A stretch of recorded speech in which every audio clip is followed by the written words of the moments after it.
All right, well, Keshi, hello. Welcome relatives and allies, newcomers to today's Healthy Native Youth Community of Practice call, focusing on mental health.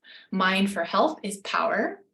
Thank you for joining us as we sit around our virtual tables and honor the power of talking to each other. I'll start by introducing myself, and then we will start with a blessing before our guest speakers introduce themselves. So Keshi Kopalea, ho Amanda Gaston Lashina, ho Ibashina Shiwi, Dayan Chemakwe, hom Hota Deakona Jachu, Lashina Ke, hom Hota Tlashi, Deakona Yawaki, Lashina Ke, hom Sitadona Chatle, hom Dachu Chemakwe an Sita Dachu Kakuska, Rogi, Letna Shinake, Ilakwa. My name is Amanda Gaston. I'm from the Zuni Pueblo in New Mexico. My grandma was a Jachu. My great-grandma was a Yawaki. My mother is the child of Turkey clan, and my German paternal grandparents are the Kakuska and the Rogi. I'm also Ask Auntie from the We Are Native Q&A service, and I use she and her pronouns. So we will start our call off properly by taking the time to begin with a blessing. And I'm going to go ahead and pass it off to Danica for our blessing. Hello, everybody. Good morning or good afternoon, depending on where you're at. Amanda, I don't even know what time of day it is where you're at, but it's late. Hello, everybody. Thank you for joining us today. I want to share that I'm at the Southern Plains Indian Health Conference and at the Choctaw Nation, which is my ancestors' second homeland.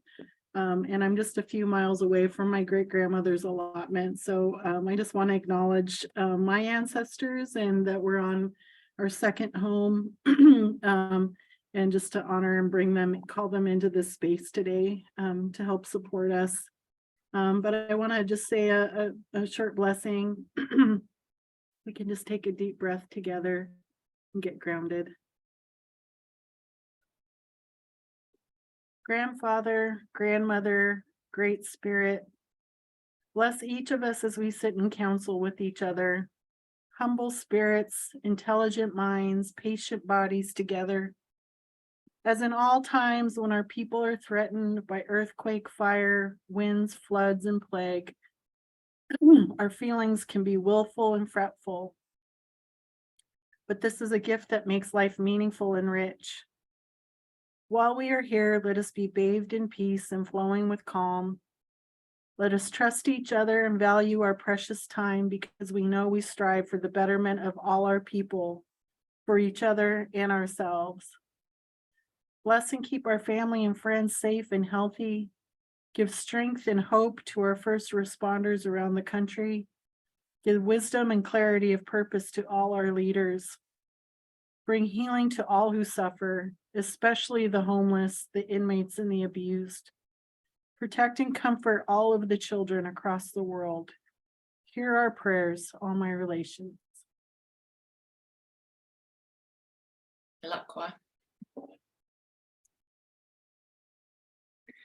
Thank you, Danica, for getting us started off. Did you want to include anything else in your introduction? Yeah, I guess I could do a proper introduction. Halito Atishok Shlubo Hilili Fijik. I'm Danica, citizen of the Choctaw Nation of Oklahoma. And my mother's side is Scottish. I'm Scottish of the Ross clan. And I live in a little tiny town called Scappoose, Oregon. Scappoose means, I like this word, it's a Chinook word that means rocky bottom. So I live just like a mile away from the big river of the Columbia River. So I'm just really happy to be here. I'm happy to be in my homelands and be with my Choctaw relatives. I'm gonna go eat some tanchi soup after this, so. Nice. Well, I introduced myself, so I'll just pass it off to Steph. Maybe I should say, yeah, I work with the adolescent health team at the Northwest Portland Area Indian Health Board since 2012. So working on programs on We Are Native, and then of course, Healthy Native Youth. So I'll pass that off to Steph now. Good morning, everyone. I am Stephanie Craig Rushing, and I work at the board with Danica and Amanda on our adolescent health team.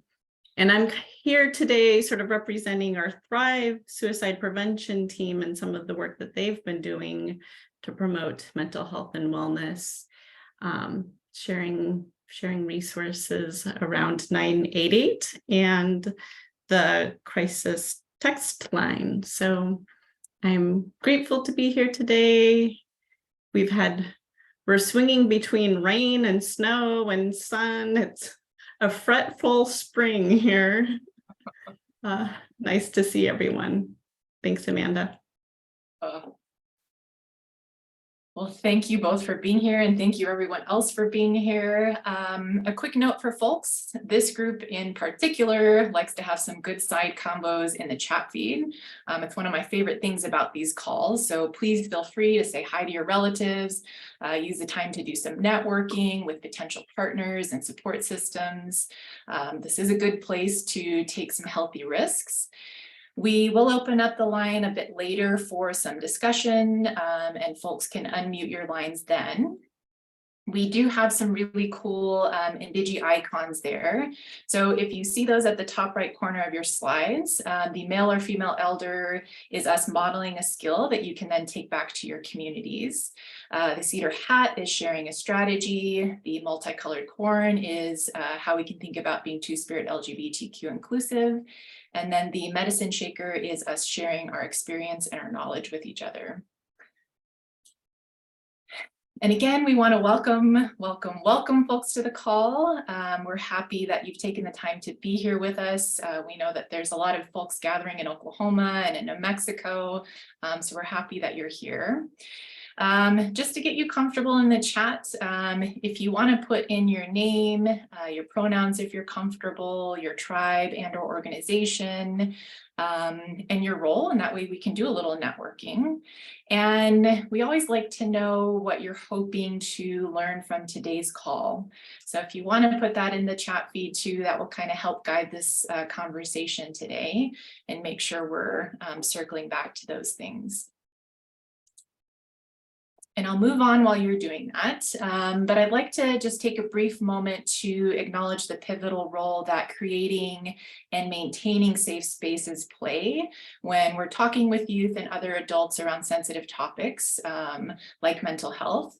So if you're looking for an activity, there is on our standalone lessons on healthy Native youth, an icebreaker guide that has the group agreements in there, or Native Stand lesson 2, actually lesson 1, you can check that out too.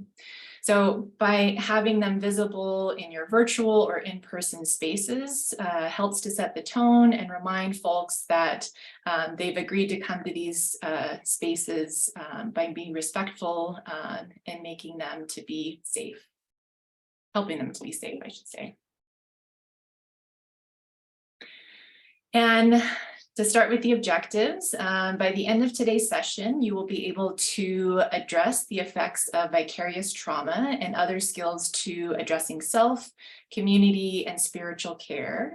You'll be able to learn the skills to regulate trauma responses, to talk to youth about self, community, and spiritual care, and you'll be able to identify mental health resources for your youth. We also like to ground ourselves in a cultural teaching. For today, our words of wisdom comes from a Nootka song, To Bring Fair Weather. You whose day it is, make it beautiful. Get your rainbow colors so it will be beautiful. And we all like to know where we're going, so we've mapped out our journey for today. We will start with Dr. Danica, who will share on self, community, and spiritual care and their healing conversations. She will also walk us through some wellness activities, a box breathing exercise, and a vagus nerve regulation activity that you can then take back to your youth and your relatives. I'll give an overview of our Mind4Health campaign, which includes a text message service, some user feedback, and a new lesson plan. This campaign is from our Thrive Suicide Prevention Program. So I do want to mention, as our focus is mental health and suicide prevention tools, that if anything is triggering, please reach out to a trusted friend or a counselor. And Dr. Stephanie will share some information on available crisis resources for your youth, yourself, and your communities as well. And then lastly, we will open up the call for discussion. So we will get started, and I will pass it over to Dr. Danica to get us started on healing conversations, self, community, and spiritual care. Yeah, thank you, Amanda. So I wanted to talk to you about healing conversations. I think that I did drug and alcohol mental health counseling with Native and adjudicated youth for about 25 years. And in just kind of a hindsight, I think that when I was my best counselor, it was when I was my best self, when I was really just kind of grounded and centered and could be really like present and in hearing what my youth wanted and what they needed. When I was not my best counselor, when I was not my best self, it was when I was dysregulated and stressed out and wasn't taking care of myself. So for me, I think the way that I was thinking about this presentation was thinking about that, like really what was it about when I was my best, when I was doing the best work, and when I was what that really looked like. And really what it was when I was really taking care of myself and really addressing the vicarious trauma that I was dealing with and was regulated. And so I think that, in hindsight, thinking back, you can be the best trained therapist and all of the best, most innovative models. But if you're not grounded and centered and taking care of yourself, you're not going to be able to develop those therapeutic relationships that are so vital to the work that we do. So for me, I wanted to spend this time really thinking about how do we as providers really take care of ourselves so that we can serve our communities and serve our people in the best way. So next slide. And so, when you're thinking about taking care of yourself, a lot of times we talk about self-care and we think about it as like doing these nice things for ourselves, like taking bubble baths or getting a pedicure or things like that. But really, when we think about especially Indigenous communities and working in tribal and Native communities, we're relational in nature. We have a relational worldview. And so we are our best human beings when we're in community. And really thinking about what it means to be a good relative. And so that's what I really want to think about is how do we be the best relative that we can be? And being the best relative that we can be means that we take care of ourselves, we take care of our communities. And part of that is also taking care of our spirit. We are spiritual beings walking in a physical world, and we need to, acknowledge and caretake our spirit as well as our bodies and as well as our community. And so taking care of yourself is taking care of your community and is taking care of your ancestors, past, present, and future. Next slide.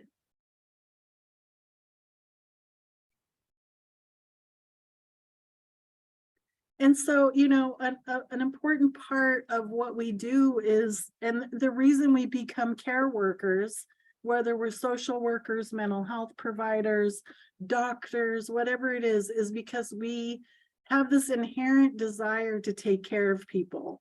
And so it's really important, especially when we're doing a lot of care work. We're under a great deal of pressure right now.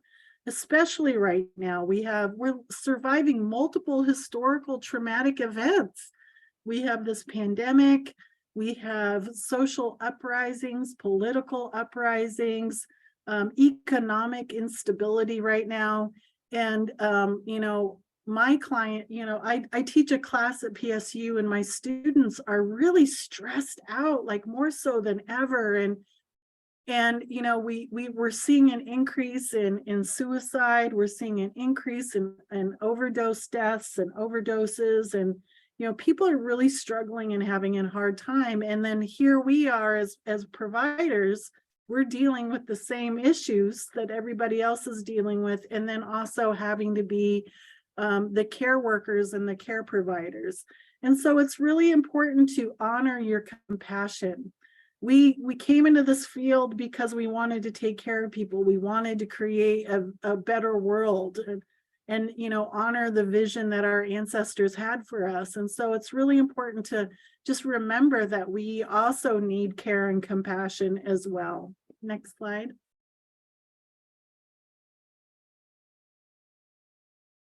And so, when we're talking about what all of this means, I think making meaning of the situation, understanding the why. Like I said, we're living through multiple traumatic events right now.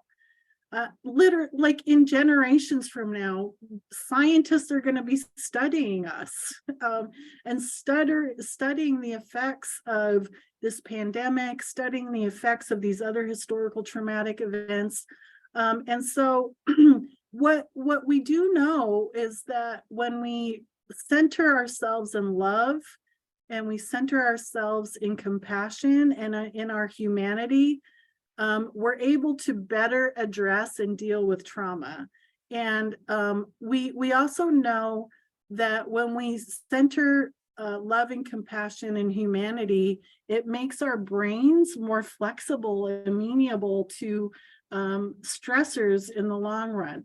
But it's a practice. We have to actually practice it. And so I want to, later on in this presentation, we're going to practice a couple different skills that you can use both for yourself and also with your clients around regulating your brain and regulating your system.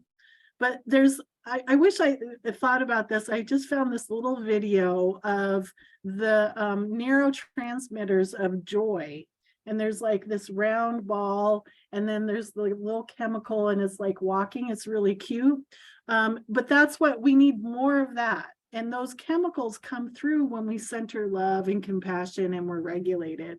And so we do know that trauma is stored in the brain, but so is healing, so is love. And when we have love and compassion, there's lots of the good hormones and good chemicals that are being uploaded into our systems. And so there's no one way to heal. But there are lots of ways that we can address that and heal together. Next slide.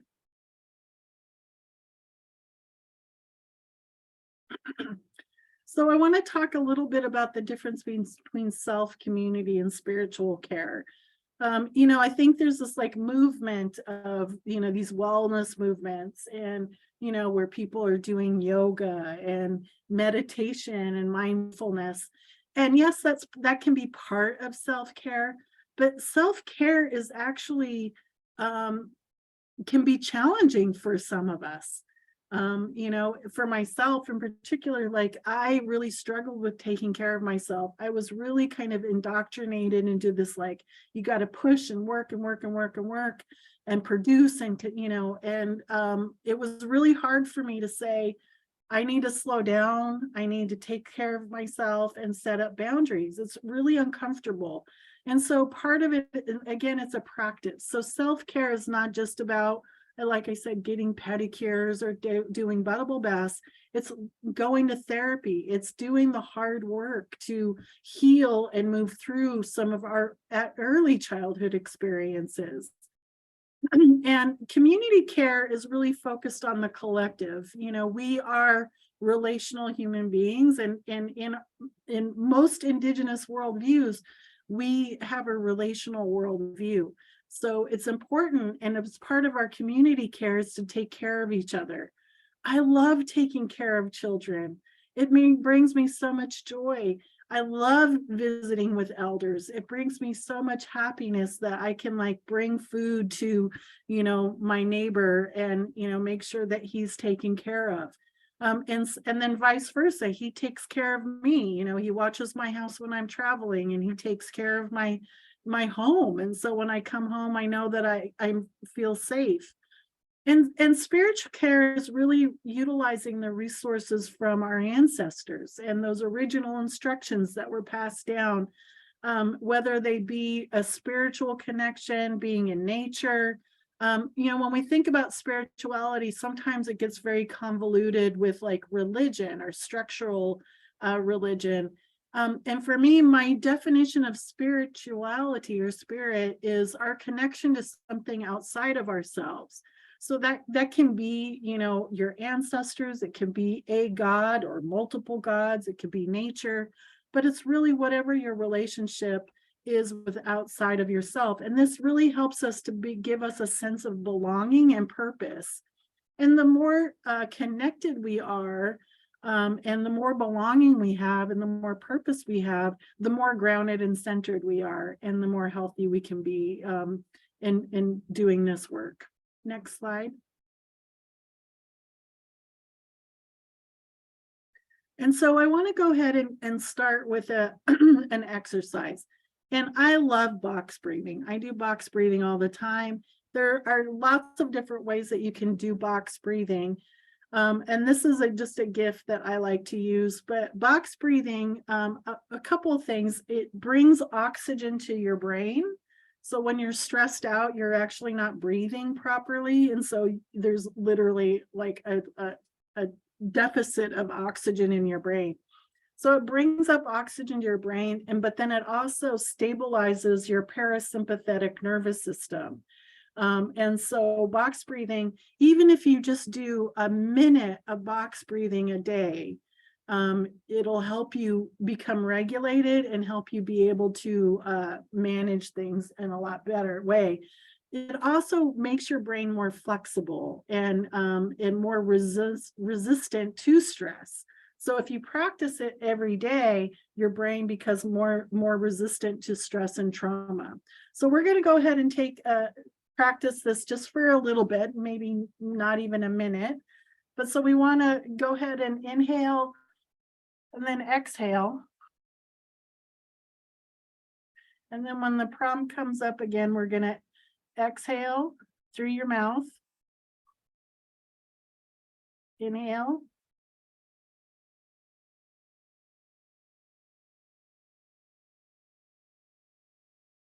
Exhale. Close your eyes if you feel comfortable once you get into a rhythm.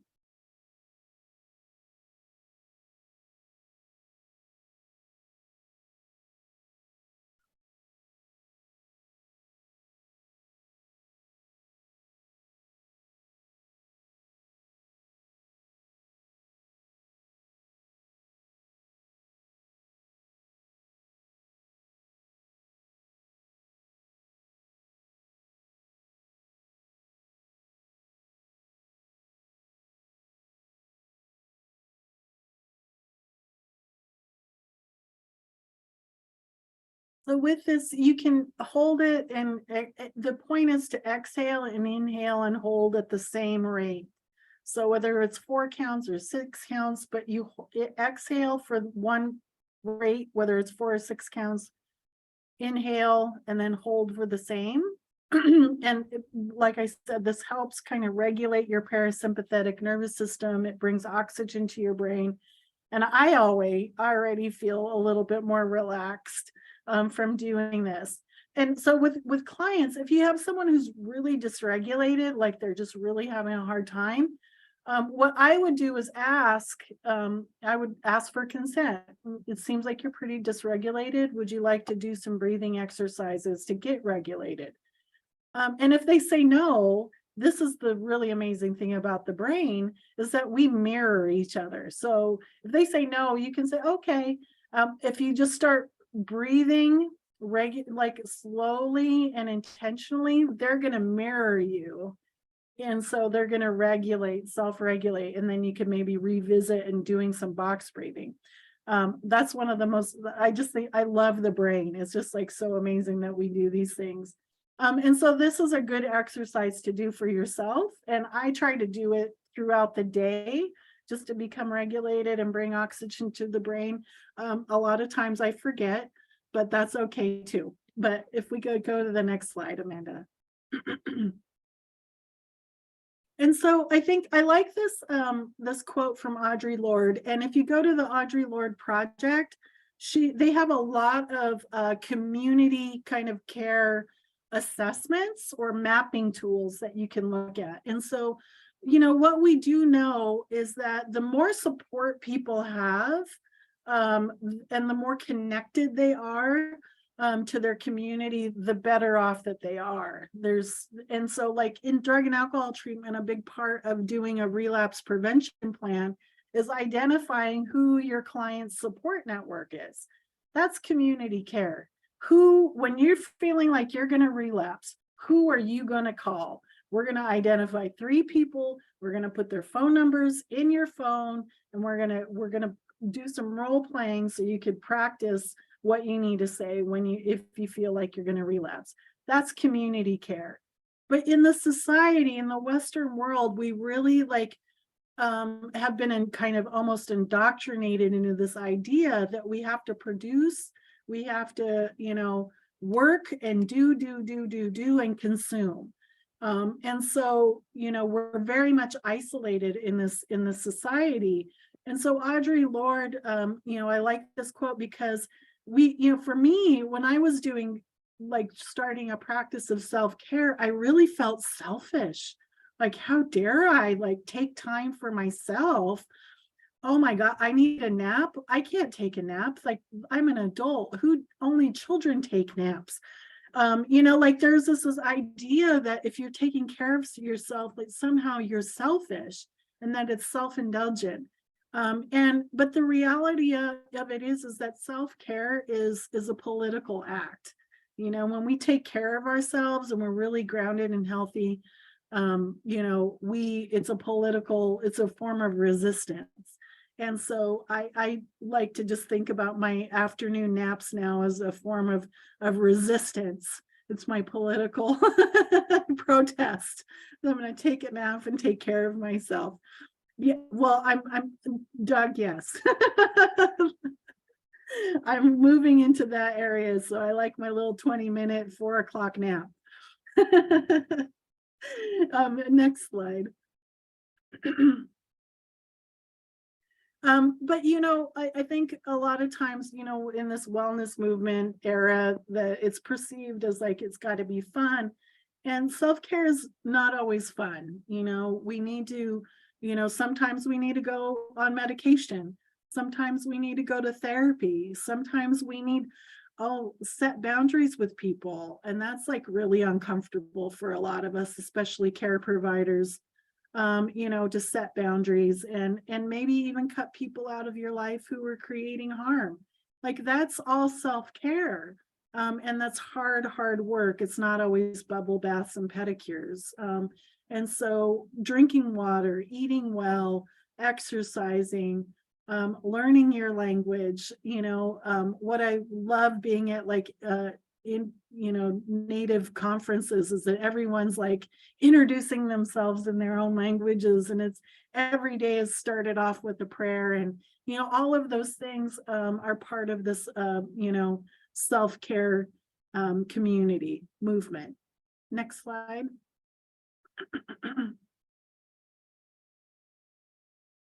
And sometimes it's connecting with tradition. Learning, like I said, learning those languages, connecting with your community, learning how to bead. One of the things that I love about doing creating is creating, you have to put your good thoughts and prayers into those things, and that's part of our work. And it can also be scary, especially for those of us who've been disconnected from our tribes and our communities.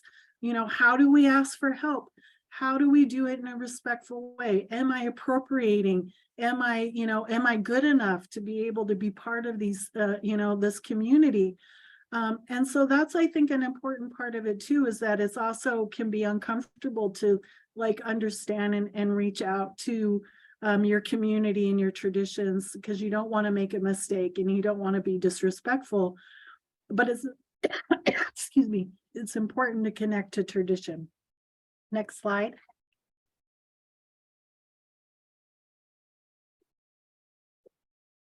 And like I said, there's the revolutionary rest.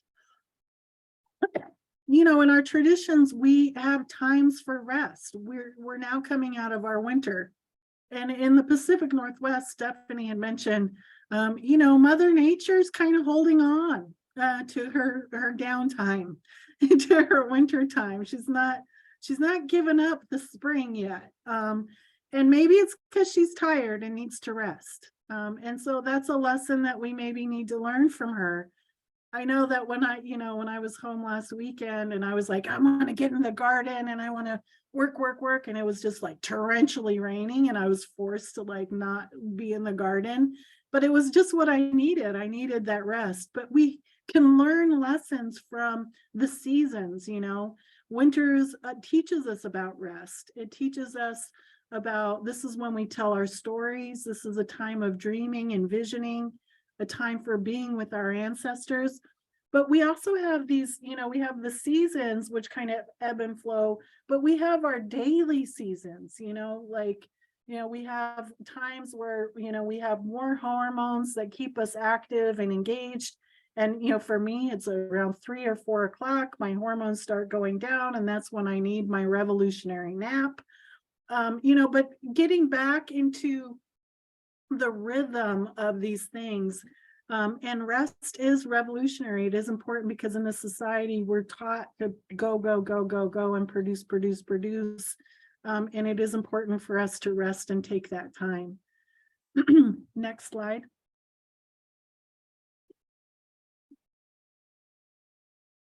And so this is, you know, this is, a lot of people know about the medicine wheel. This particular model of self-care came from the Anishinaabe 7 circles story. And, you know, when we think about in the Western world, we, you know, they really are like fixated on pathology and like pathologizing every little thing, you know, but for us, it's really around finding balance with everything, you know, balance between our emotional, spiritual, physical, and mental health. And it's not ignoring that we might be out of balance, but it's acknowledging that, you know, maybe there's other areas. If I'm physically exhausted and I need rest, that's going to impact my spiritual, mental, and emotional health, and vice versa. You know, if I'm mentally not okay, then it affects the rest of it. So finding the balance between these things is part of a model for self-care and addressing all of those. And for me, it's also acknowledging that this is in relationship to our ancestors and our ancestral wisdom and Mother Earth. And it's also based in community. Next slide. Amanda, am I good on time? Yep, we've got you till 10:40. Great, okay. You're great. So, you know, like right now, there's again, this movement of like shouting self-care. You need to take care of now we're moving to this other side. You have to take care of yourself. But what we really need is community care. Self-care is great, important, but the next stage is also is community care. And this is really hard, like building community, building relationships. You know, we are human beings and we carry our own, you know, drama and trauma. And building community can be really challenging, and dealing with conflict can be really challenging. But this is where we really need help. And this is, you know, a big, like I said, big part of doing treatment is helping people to build community. And developing a community care plan. That's what a relapse prevention plan is identifying people in your community that you can connect with, reach out to, and get support from. And we become very isolated, and we move towards isolating ourselves, especially when we're struggling with mental health and with, you know, substance misuse and other things. I know that when I'm not feeling great, I isolate myself, but really the counter to that, the antidote to that is reaching out to your community and connecting. And so there's this rub that happens and you have to kind of push through it and connect with people. Next slide.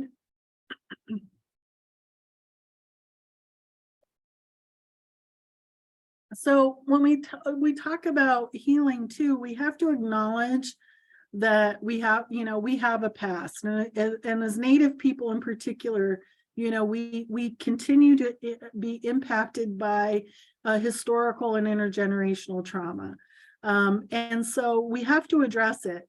But one of my mentors says, it's Karina Walters, Dr. Karina Walters. She always said, you don't want to get stuck in the drama of the trauma. Because sometimes, even if it's a really terrible place to be, it's like a comfortable thing. It's like what you know. And so getting stuck in the drama of the trauma people can get stuck there. I've been stuck there. And so part of it is understanding, acknowledging the past and understanding and addressing that and how it impacts us. But we have to understand, in this generation, we have a responsibility to heal. And when we heal in this generation, we heal the past and we heal the future. We do know that there's an epigenetic transfer of trauma from one generation to the next. So when we heal that trauma in this generation, it's like we're time traveling almost. We're healing our past and future generations. And so it's important to figure out ways to release that pain and address current structures of oppression so that we're not continuing this legacy of trauma. And so that's an important place to be. And turning that pain into action. We're all here because we care and we want to be the best people. We want to create a world. We want to create a vision of health for the next generation. And that's just such a beautiful place to be, but it's also a responsibility that we have to our ancestors to create that better world. And the more we know about trauma, the more we know about healing, the more that we know about the brain, the better we are at creating those different worlds. Next slide. So there's lots of, what does this look like in Indian country? There are lots and lots and lots of ways that we can do community care. Ceremony is a powerful, powerful healing tool. And when we talk about the epigenetic transfer of trauma, we also are starting to understand that there's an epigenetic transfer of ancestral wisdom.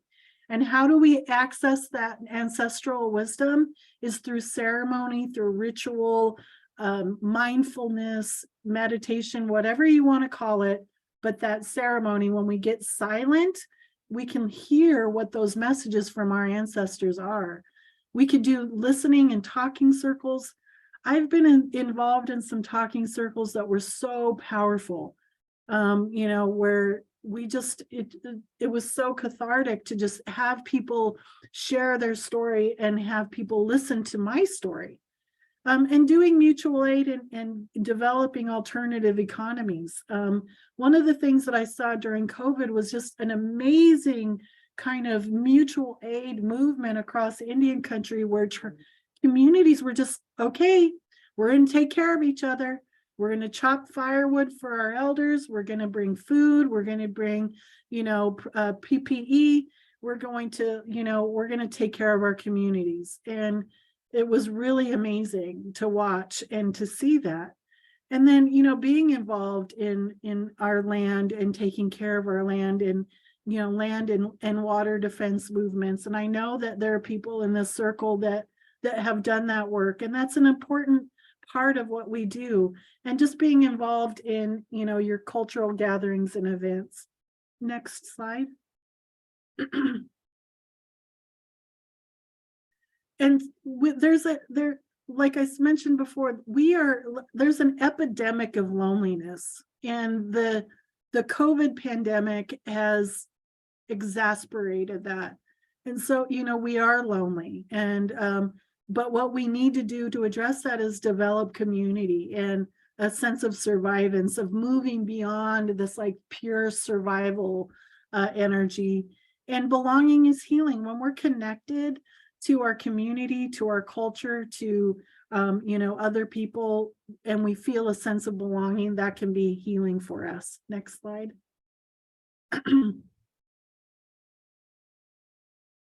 And, spiritual care is for everybody. It's not just for people who go to church, it's for all of us. It's a time to be heard. It's a time to be witnessed and listened to without judgment. It's a time for exploration of understanding our purpose and our sense of self in the world, and building our spirituality and our spiritual practice can help us become more adaptable in stressful situations. Next slide.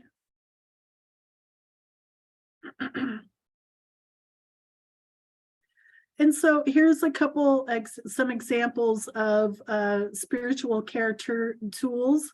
I'm going to talk specifically about the creation.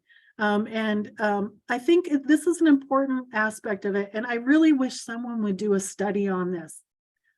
Because one of our teachings, our original instructions, is that when we create things, whether we're cooking food, beading, making moccasins, making our regalia, whatever it is, we put our good thoughts into it. We put our medicine, our prayers into it. So when we're having a hard time, the act of practicing, focusing our thoughts, focusing our prayers into that thing changes the way our brain works. I don't have scientific evidence, but I believe it to be true. I think it would be an amazing study to do if there's an amazing indigenous like neurobiologist who can do a study on this, but I believe it to be true that our ancestral teachings teach us to be more flexible and literally change our brains, but being connected. And I think also another part of this is creating a sacred space for yourself, even if it's just a little tiny nook in your house where you have like a smudge, a little thing for your smudge. Having a sacred place, a place that you can go and be silent, is also an important part of this. Next slide.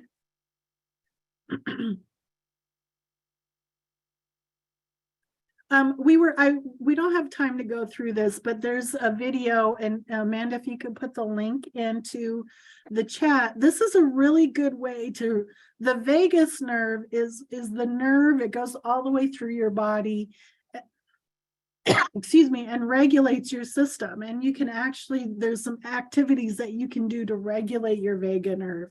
And we don't have time to go through it, but there's a video that we put in the link that you can do to set the vagus nerve.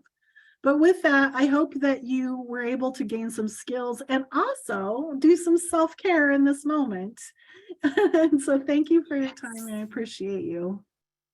Thank you so much. Yeah, if we have a little bit of time at the end, I'd love to do that activity because I really want to do it.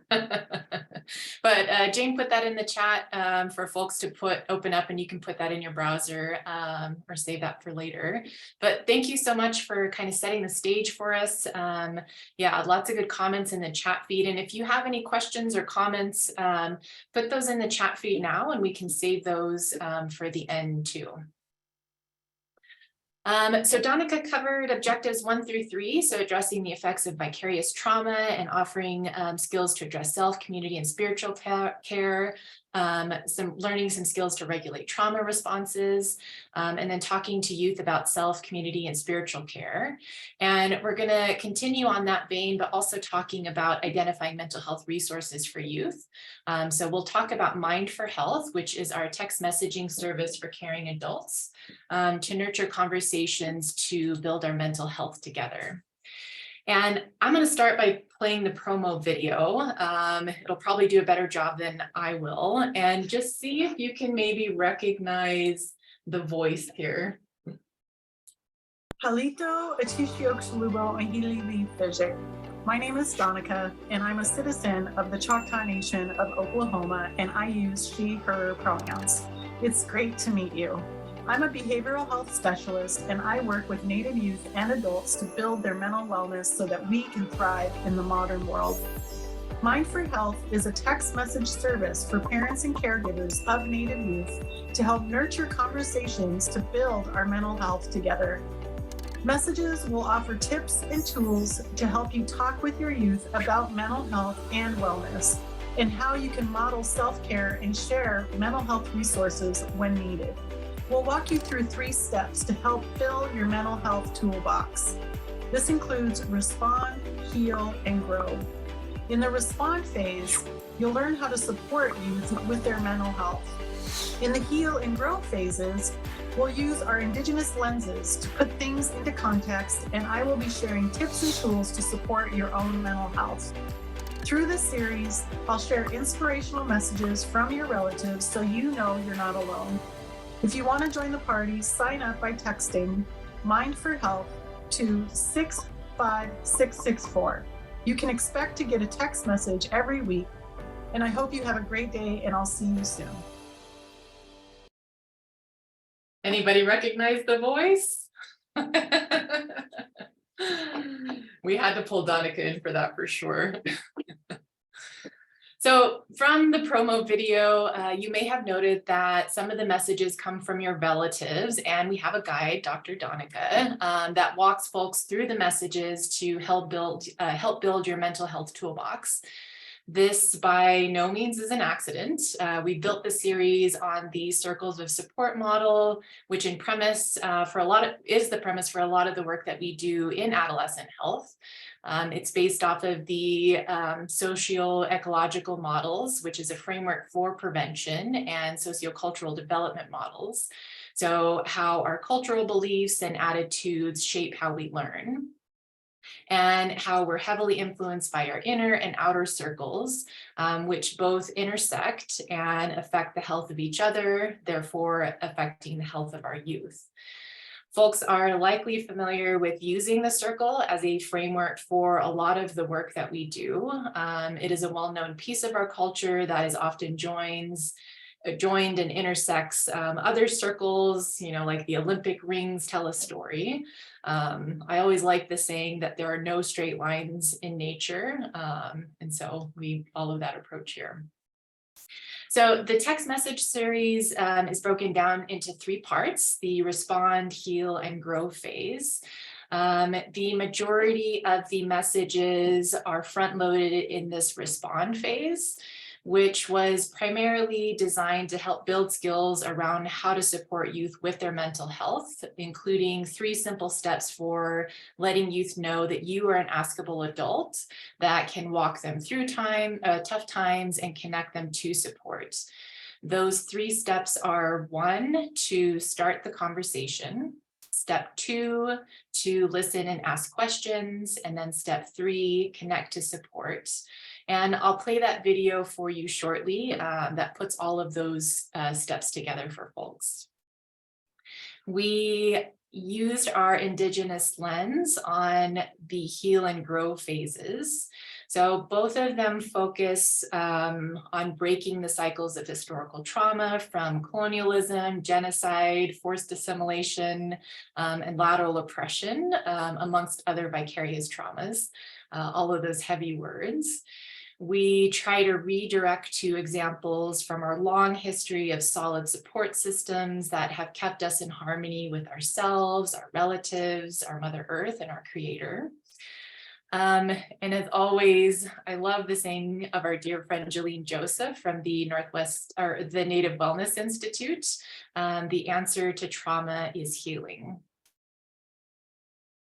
And there's our grow phase. So lastly, another really wonderful integration throughout the series are caring messages, which are a collection of messages we've accrued from relatives around Indian country and Alaska. These messages are of hope, inspiration, support, spiritual and cultural connections.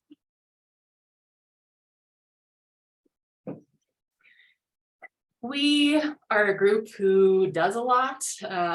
Because we do a lot, we learn a lot, so that we can ultimately pass it on to others. When we started with some of our first text message campaigns a few years ago, we gathered a lot of really valuable information that we carried into the process of this campaign. We learned that sequencing like 30 to 40 message blocks works best. So in this case, we have 3 blocks. The first block includes the respond, heal, and grow messaging.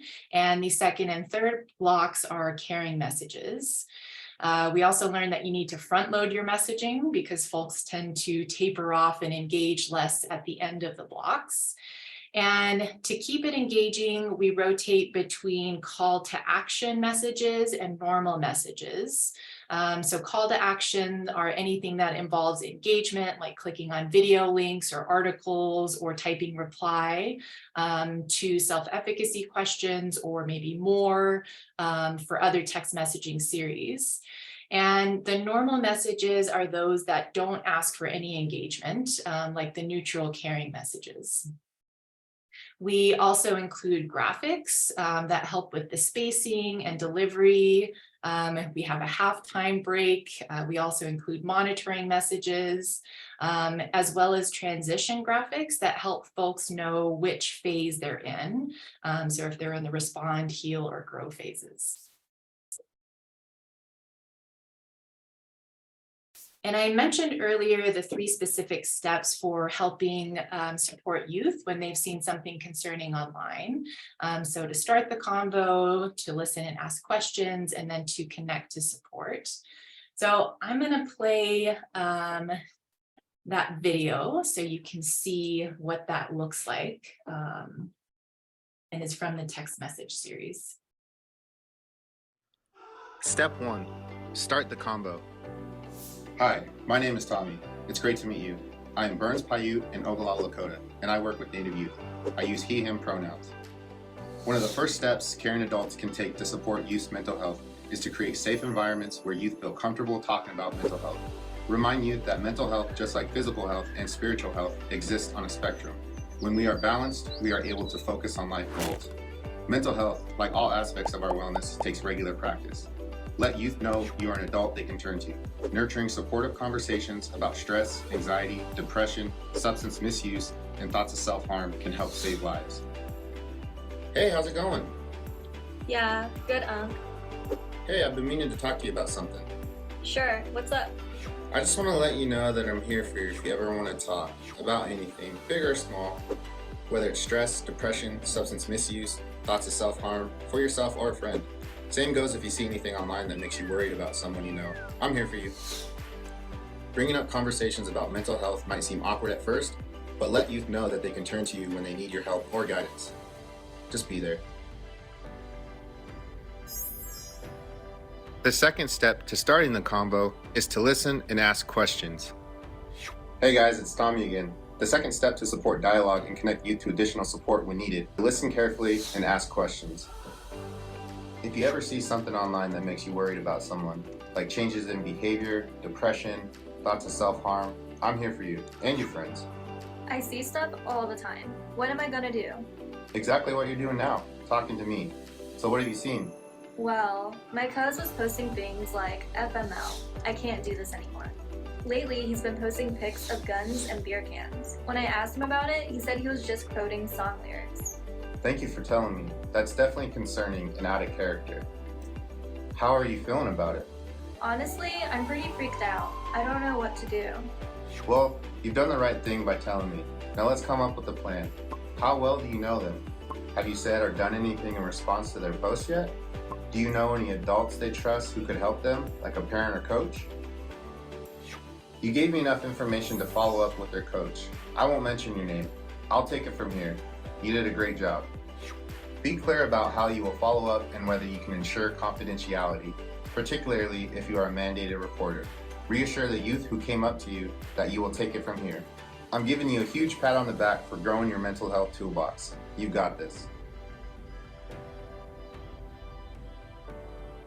Yo, it's Tommy here. In this last step, step 3, you're going to make a follow-up plan together. Reach out to someone they trust and connect them to additional resources for support. Thanks for letting me know about your cousin posting concerning messages online. You did the right thing to share them with me. I hope you feel good about that. I'm going to reach out to him and another adult who knows him well. Do you know a parent or family member he trusts? I think Auntie Jane would be good, but will you tell her it was me? No, I won't mention your name. No one really needs to know that. Right now, the best thing for you to do is to let your cousin know that you care about him and that he can talk to you if he wants to. Texting or DMs are usually better than liking or posting public comments. Great, good to know. Thanks, Unc. Hey Jane, how's it going? Hey, doing well. Just been busy getting the kids off to their sports. So I wanted to let you know something I learned about Chris. Someone told me he's been posting gun emojis on social media channels. They're worried about how he's handling his grandpa's death. I'd like to connect him with the counselor at school or the travel clinic. How do you feel about talking to him about it? Yeah, I can talk to him about it right now. I'm going to his house after this to drop off some bread. Great. Let me know if you prefer the counselor at school or at the clinic. I can give her your number so she can follow up with you. I've also got this tip card that has some resources you can give him. They'll be helpful for you too. Want me to text him or you? Thanks for your help, Jane.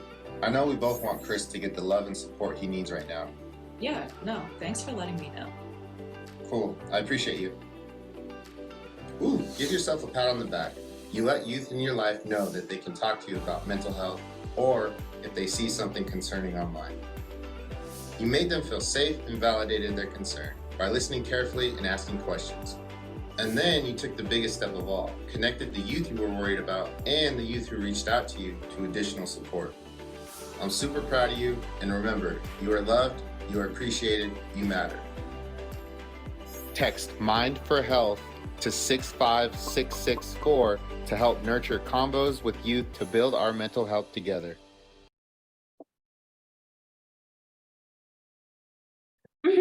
So we do break those down into more digestible pieces throughout the series, but that was just to showcase and put them all together for you.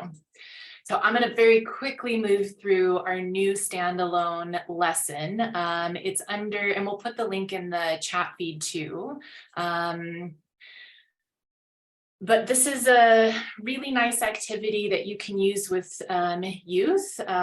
Like other activities, we break it down by goals, age group, objectives, time recommendations, materials, preparation lists. For this activity, we have youth categorize unconcerning, not sure, or concerning posts. And we script it all out for you. We've got some example messages there, and we give you instructions for how you can do that with youth.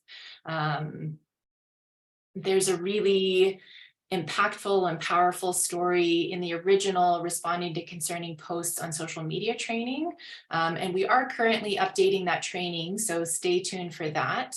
But this short clip includes a personal story from Rosa Ukes and her son Terrell Jack, who talk about their daughter and sister who died by suicide. We also include some discussion questions for youth after the video.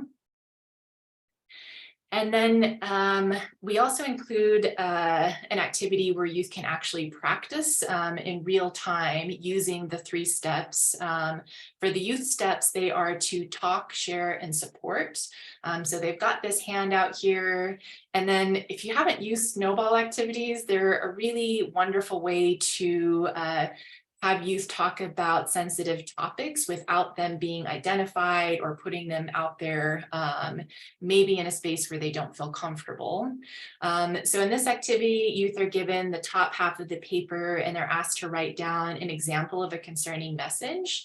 And then you'll ask them to bunch up the papers into a snowball. They close their eyes and then they throw them into a specified location.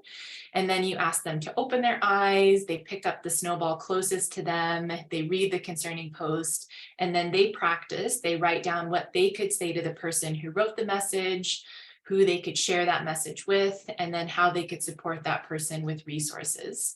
And then youth share out the examples and responses with the group.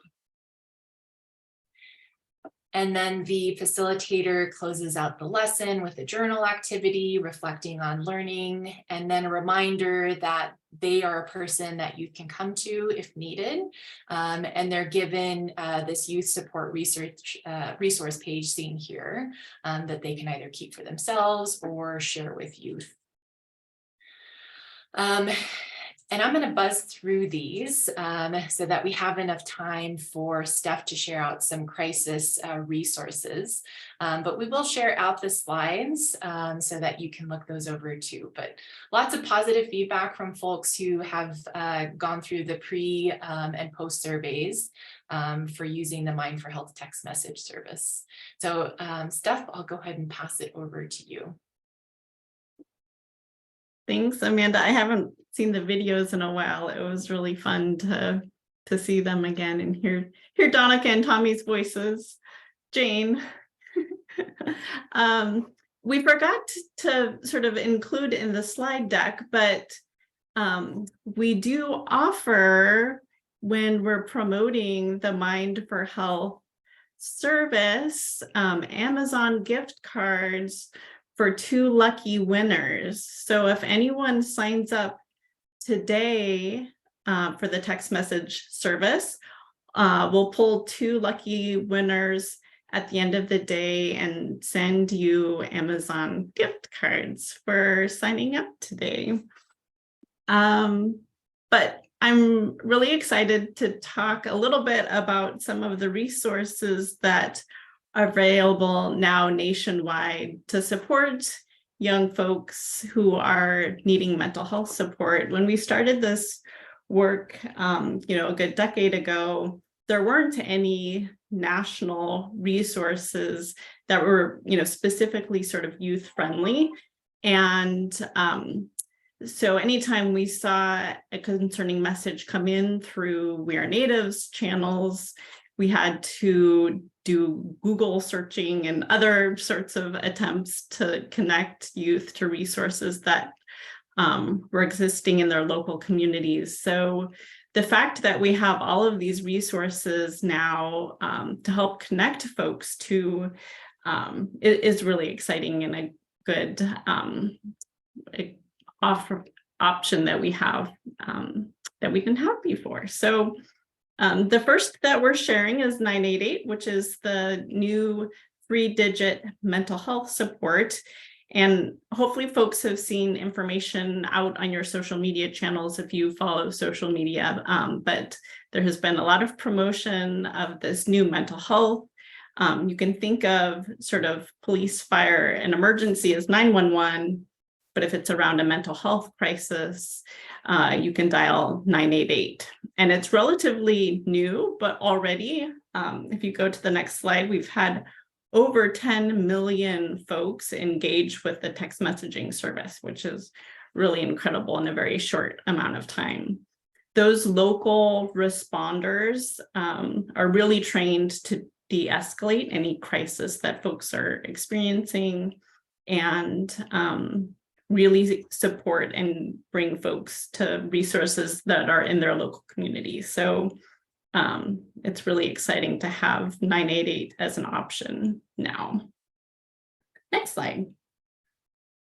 Our health board has been working to promote it and has a variety of resources that Jane just included in the chat feed that folks can download the messaging support resources. Next slide.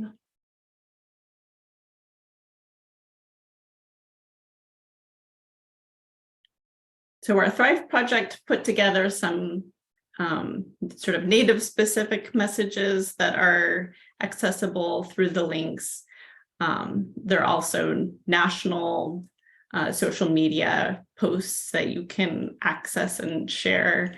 Like any social media messaging, there's important guidance around connecting youth and providing supportive messaging that encourages folks in a supportive way. So there are some additional resources around that framework and how to report and talk about mental health and suicidality in healthy ways on social media if you're interested in learning a little more about that. Next slide.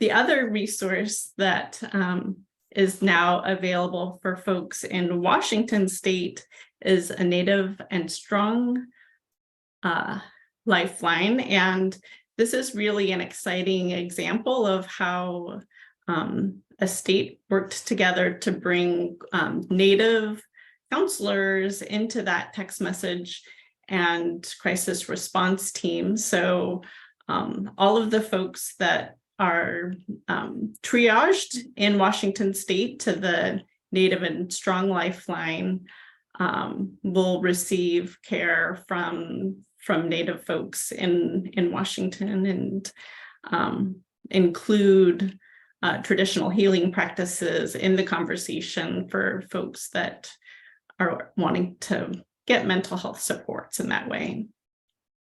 Next slide. It is not formally the Strong Hearts Helpline. The Strong Hearts Helpline is still active around domestic violence and family violence. So they're two different kind of areas of expertise. We also have a lot of resources and information about how the tribes in Washington built this.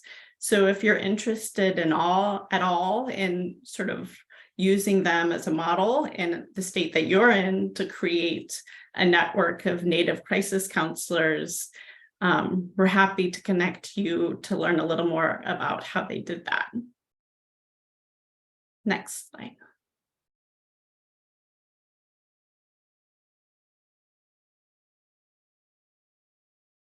The next group that the Thrive Project at the Northwest Portland Area Indian Health Board has been partnering with is the Crisis Text Line.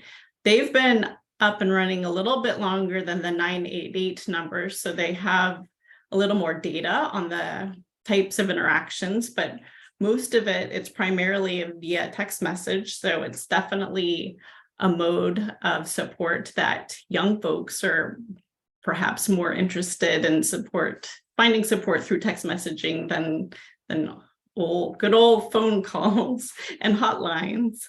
And so together our Thrive Project and the Crisis Text Line set up Native specific short codes.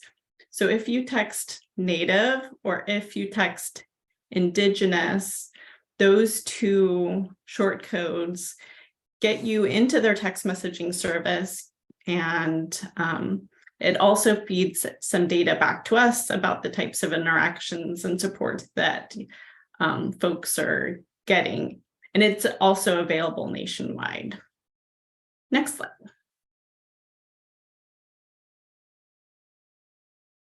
So this is an example of some of the data that they provide back to the health board.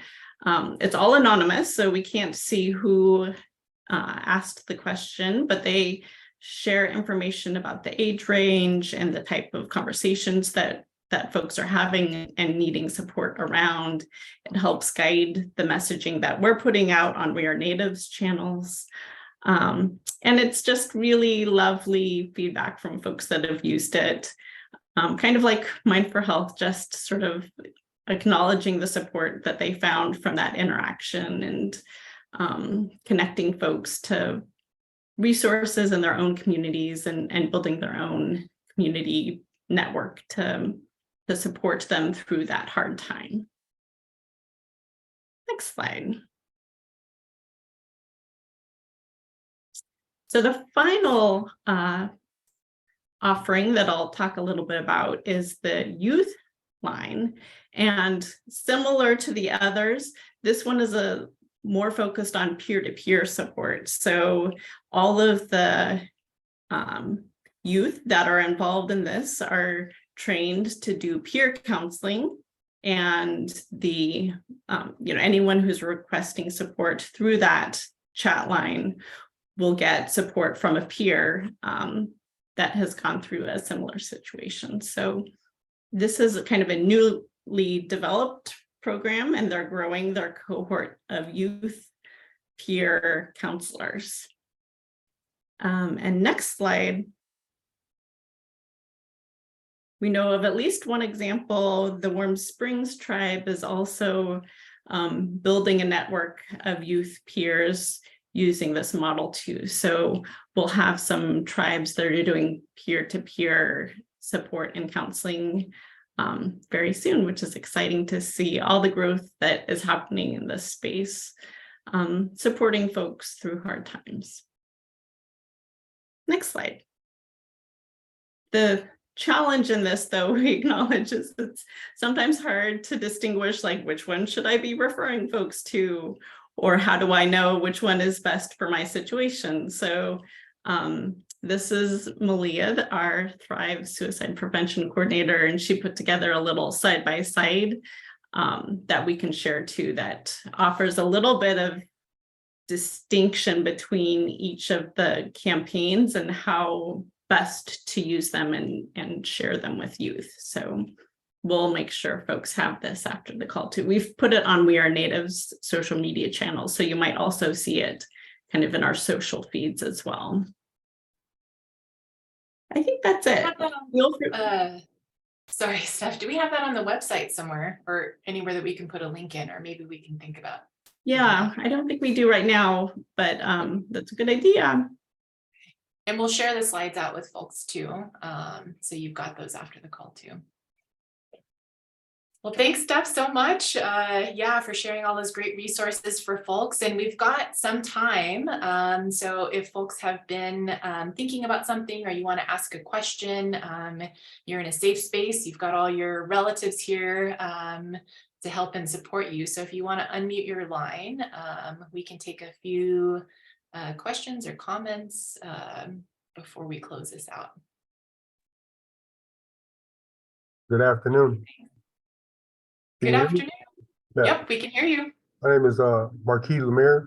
I'm with Isanti and Ho Chunk and Turtle Mountain and Sichongu Lakota. I'm enrolled in the Ho Chunk tribe in Nebraska, and I work for the Nebraska Urban Indian Health Coalition here in Omaha, Nebraska. I just would like to have, is it possible to get a copy of the PowerPoint at the end? Because we have, we're servicing a youth group here in town. We're having just a regular kind of family general night on Wednesdays, and then on Thursdays we'll be starting a teen night probably in the next week or so. So I'd like to have some of these resources available for our teens and for any of everybody in our community as well. Yes, yay. Yes, thank you for sharing. When did you say you're doing it, tomorrow or the next day? Yeah, our usual youth group night is on Wednesdays. I have a coworker, her name is Summer. I don't want to give too much more of her information because I didn't get her permission. Yep. It's a big call. Yeah, we usually have the we've been having our group on Wednesdays regularly. I started in August, and we've had meetings since the middle of September up until the present. So awesome.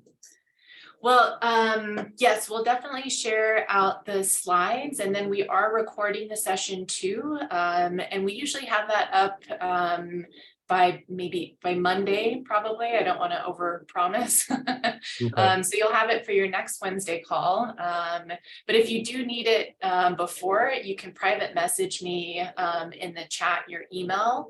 If you're I could just send you a quick email with the slides too. So okay. Thank you. Either way will work. Appreciate it. Yeah, thank you. Oh, I'm going to be brave. This is Renee Aspen. And gosh, I don't know where to start with this. And this may be something that maybe someone would be brave and connect with me. I am here in Nebraska. I am the youth tobacco specialist. And I had the Winnebago people to reach out to me there with the Indian Health Services. They have some very young students, like second grade, that are bringing vapes to school. So it's a pretty sad, scary, awful, horrible situation. And I was so excited, honestly, to be called upon, and honored would be the word. And one of the things, a really great experience for me, was I was trained in the Lakota Medicine Wheel Talking Circle with Ted Hebler. A previous job I had was through UNL. One of the best experiences I've ever had. So I keep using the language. There's been some huge trust broken. It's a long story, but a colleague of mine, I'm with Nebraska Department of Ed, and this person happens to be with Health and Human Services. And she was very curt that, well, you can't use this information. And I think what she really meant is it all has to be branded specifically. And that broke some huge trust. And so now I'm backpedaling and I'm trying hard to rebuild the trust. And the message always is, I have resources I want to help you navigate this. You guide me, because I'm here in Kearney, Nebraska, and I am not Native American. But I want to be as respectful and inclusive as I possibly can. So I had made the comment, something to think about is perhaps you could take the resources and restructure so that you could put it in more of maybe a medicine wheel context. And one of the women from the health department immediately said, we don't teach our children that. So I felt horrible. Do I need to just continue to use the language that I have resources? I would like you to navigate all of this. Is there anything else I need to be doing to make things better? I am just devastated. It should never have gotten into that realm. It's heartbreaking, and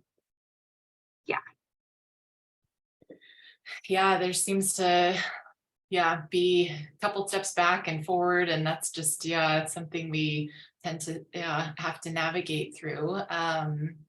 And Michelle did put the link tree in there, so that's a really awesome resource.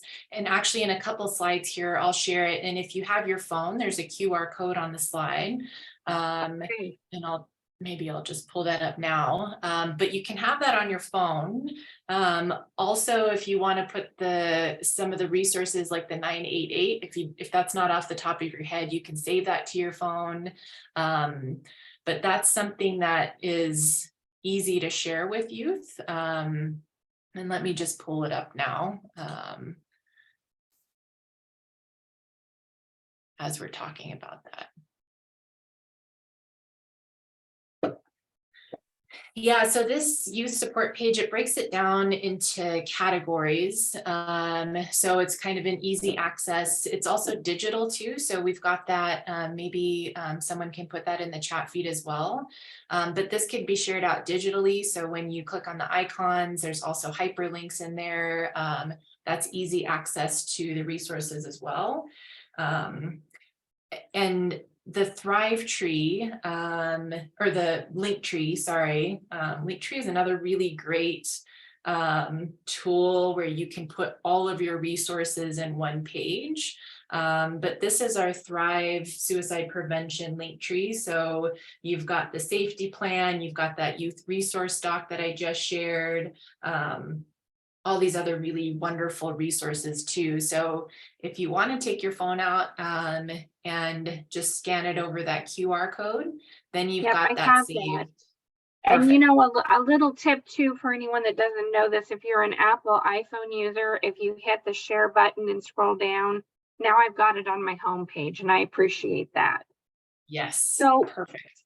I'm looking at the various categories. So perhaps when I'm talking about helping with reducing the use of vaping and that kind of thing, maybe under the youth support resources then.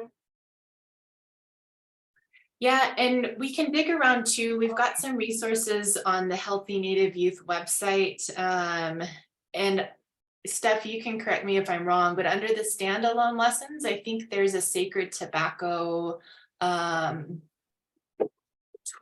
there. If you could send that to me, I would be grateful. Yeah, and maybe one of my co-hosts. I think too, so this is another brainstorm idea that I have, and I'm going to be meeting with this group the 17th. I'm so grateful that they're continuing to connect with me as hard as this is. I'm trained in Catch My Breath, which is a free resource. I'm trained to train the trainer. My other thought too is that I feel strongly that one of their leaders or someone in that health department, someone that's already respected in that community, if I can show them the ins and outs of it, and maybe they can make it their own. I also have reached out to one of the trainers who has done a private training for a Native American school, and I thought it would be helpful if they decide they do want me to do it. I just don't, like, there's already been so much trust broken with that one act by the one person. I don't want any other snafus. You know, gosh, it's been hard. Yeah.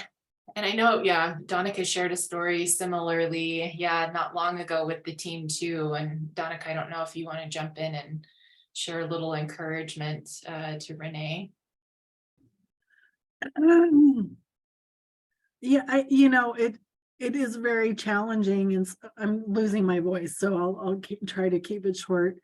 We just have to keep moving forward and doing the best that we can. And, there's constantly issues around these kinds of situations. And, we just keep moving forward and putting in the good work, and you're putting in the good work right now.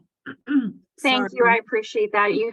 I'm almost wanting to tear up here. Yeah, it's been a really rough 2 weeks. And I think, I am not perfect. I, however, do my very, very best to submerge myself in diversity, inclusion, equity, belonging. It's so, so important when we're working in the area that we all work in.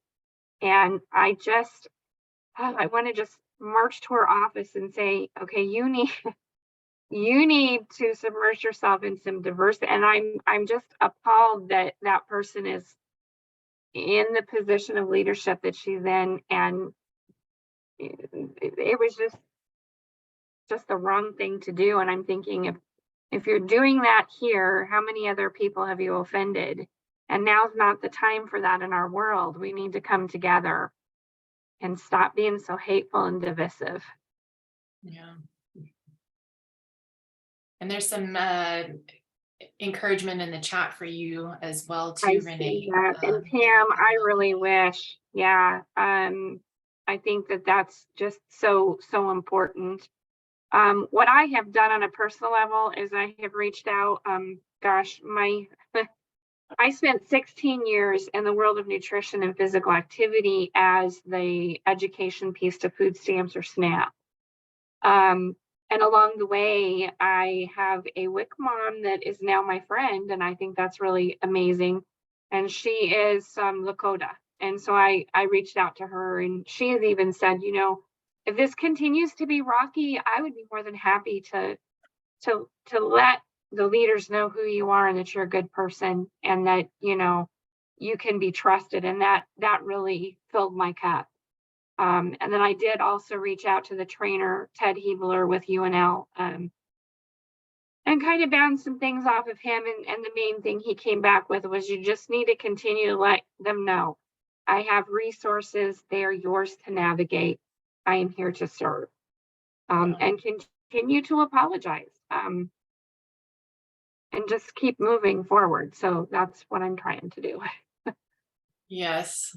Well, we will send our good wishes your way. And yeah, I think the community partnership is a big piece, and the relationship, we talk about that all the time, and building trust. And yeah, sometimes it's 2 steps forward and 2 steps back, but yeah, keeping the optimism and knowing your worth and your value in your community, and just moving forward. So Renee, we appreciate you, and we've got some good resources in the chat, but yeah, thanks for opening up the line. And I'll go ahead and let folks know. Yeah, thanks, Renee.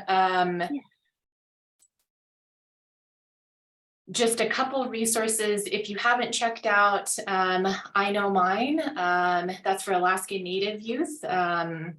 There are good partners from ANTHC. That's a youth resource for Alaska Native youth. And then we've mentioned a couple times We Are Native. So there's lots of really great resources, Renee and others, if you want to check that out. They're for youth, but we're all youth and maybe older bodies. And then Caring Messages is another text message series I want to mention. And this is for, we've got a youth line, and then we've got a college line, and then we've also got a veterans line. And it's part of the second and third block for the Mind4Health. But these are suicide prevention text message intervention, and they're a collection of messages from youth, college, and veterans. And they're just really wonderful messages that come across your phone every now and then from your relatives to just offer up some support and encouragement for you. And then the predecessor to Mind4Health is Talking is Power. And those are tips and resources for how to talk to youth about sexual health. So if you haven't signed up for Mind4Health yet, maybe you want to sign up for Talking is Power first, and then you can do Mind4Health after this, this text message block here. But lots of really wonderful resources there. And if you haven't signed up for our newsletter, I'll pause so you can scan that QR code, but that keeps you up to date with all the latest and the greatest resources. And then next month, media literacy, it's a big one. So that's May 10th. And then our final call for this series, Taking the Power Back, is Community is Power on June 14th. We love helping. If you haven't been able to tell, if you want to fill out or request a technical assistance call, if you want to let us know how we're doing, fill out an evaluation form, please do so. And a very big thank you to our partners. Healthy Native Youth is part of this larger group, Project Red Talon, since 2021. So the Alaska Native Tribal Health Consortium, the Intertribal Council of Arizona, the Southern Plains Tribal Health Board, Johns Hopkins, the University of Texas School of Public Health, and then of course the Northwest Portland Area Indian Health Board. Thank you to our funders, IHS, Secretary Minority AIDS Initiative Fund. We just love doing this work. So thank you for the funds. And then, Danica, do you want to close us out with the vagus nerve regulation and then a blessing? Or we've got just a couple of minutes if you want to close us out, leaving feeling good. Yeah, we can do the vagus nerve regulation. So get seated. You can do this standing up, sitting down, laying down, however, whatever is most comfortable for you. But what you want to do is kind of put your fingers in, clasp your hands like this, and reach up and really cradle the back of your neck. Like really feel your head in your hands. We're going to take just a deep breath here a couple times.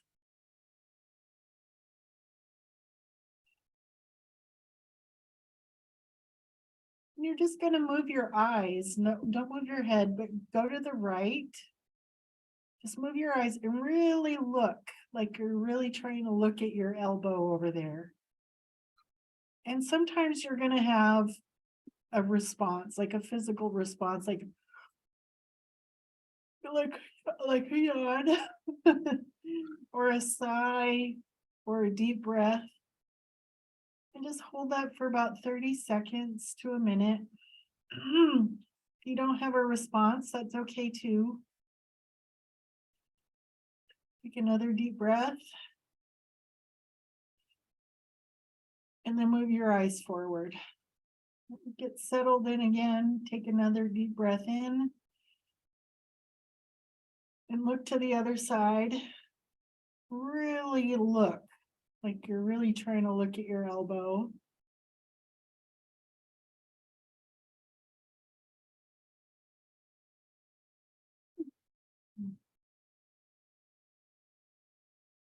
And do that one more time. Get settled back in. Move your eyes to the right.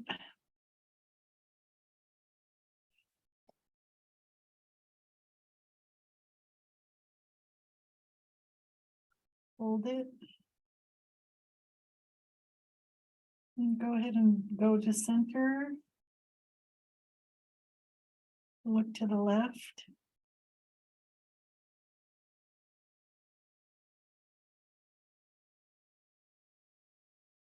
All right, release your hands. Maybe do some jazz fingers. All right, with that, we'll close with a blessing.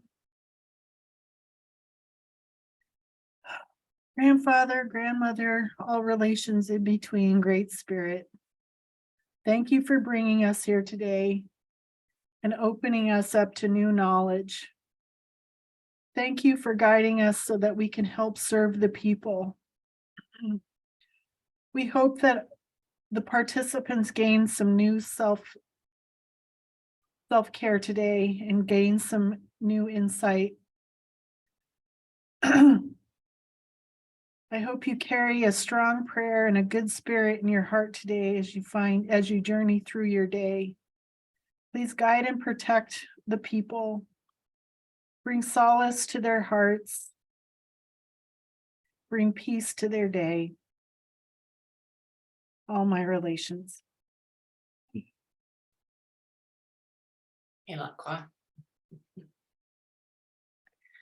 Well, thank you everybody for joining our call. Have a lovely rest of the day. Thank you, Danica, and thank you, Stephanie. Thank you to folks who opened up their line and chatted in the feed. Have a wonderful rest of the day, and we hope to see you next month. Take care. Thank you so much.